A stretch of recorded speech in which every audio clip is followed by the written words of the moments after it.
What if I told you something today that could change your life? Your life is not small. Your situation is not small. Your potential is not small. Your thinking is. And sometimes one simple question, one quiet moment can change everything. Listen carefully. In a quiet town in the north of England, there lived a young man named Henry. Henry was not rich. He was not famous. He worked in a small printing shop near the train station. Every morning he opened the metal shutter. He cleaned the floor. He arranged papers. He switched on the old printing machine. The shop was tiny. One desk, one computer, one narrow window. Henry sat near that window every day. From there, he watched the busy street outside. Confident people walked past.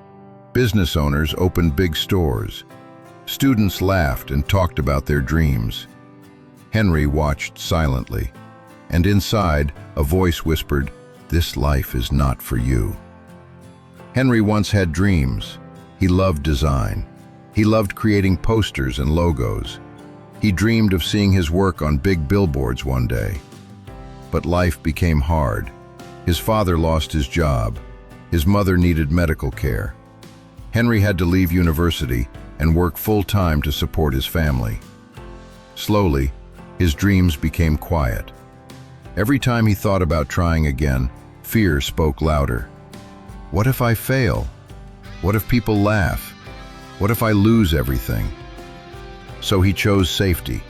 He worked. He earned just enough. He survived. But every night, he felt small. One evening, Henry stayed late. On his desk was a poster he had designed secretly. No one had asked for it. He made it just for practice. It looked good. For a moment, he felt proud. Then fear returned. This is useless. You are just a shop worker. Just then, the shop door opened. An older man named Mr. Whitmore walked in. He was a regular customer. He saw the poster. "Did you make this?" he asked. "Yes, just for practice," Henry replied.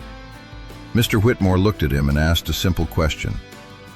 "Why are you hiding this?" Henry stayed silent. Then the old man pointed to the window. "You work in a small shop," he said, "but the world outside is big. Why are you thinking small?" Then he asked one more question. "If nothing was stopping you, no fear, no doubt, what would you do?" That question stayed with Henry all night. He couldn't sleep. He sat by his bedroom window and looked at the stars. For the first time in years, he allowed himself to think freely. "I want to design," he whispered. "I want people to see my work." The next morning, he made a simple decision. He would stay 1 extra hour after work every day. He would practice. He would learn. He would try. At first, nothing happened. He shared his designs online. No likes, no comments. Fear came back. But this time it was weaker, because his thinking had changed. Weeks later, a local cafe owner walked into the shop. "I saw your design online," she said. "Can you make one for my cafe?" Henry's hands shook, but he said yes. He worked carefully. He gave his best effort. The cafe owner loved it. That small job led to another and another. Slowly, Henry started getting more design work. He still worked in the printing shop, but he was different now. He walked with confidence. He believed in himself. One evening, Mr. Whitmore visited again. He smiled and asked, "Did you clean the window?" Henry smiled back. "No," he said. "I cleaned my thinking." Life did not change overnight. The shop was still small. The work was still hard. But Henry changed first, and that changed everything. He learned a simple truth. Your thoughts create your future. If you think small, your life stays small. When you think bigger, you grow.